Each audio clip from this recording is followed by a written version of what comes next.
म्हणून आज 100व्या वाढदिवसानिमित्त मला निश्चितच या ठिकाणी राजकारणामध्ये जे काही अनुभव आले, मला वाटतं माणसाचं शिक्षण किती जरी झालं तरी त्या शिक्षणाने त्याला कधीही अनुभव मिळत नाहीये.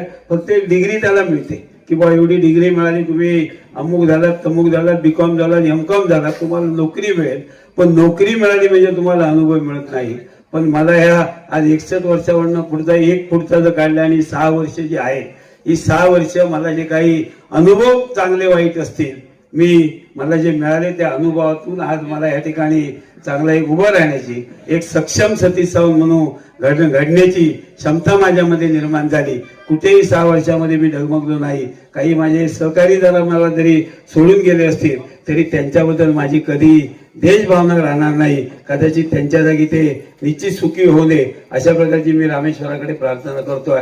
जे जे माझ्या या गावामध्ये द्वेष मस्तर करत असतील त्यांना निरोगी दीर्घायुष्य लागू दे.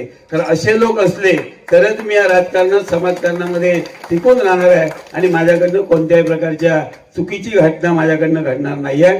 आणि भविष्यात मला रामेश्वराने कोणाचाही द्वेष करण्याची बुद्धी मला रामेश्वराने देऊ नये, कोणाबद्दल वाईट बोलण्याची मला बुद्धी रामेश्वराने देऊ नये अशा प्रकारची मी प्रार्थना करतो.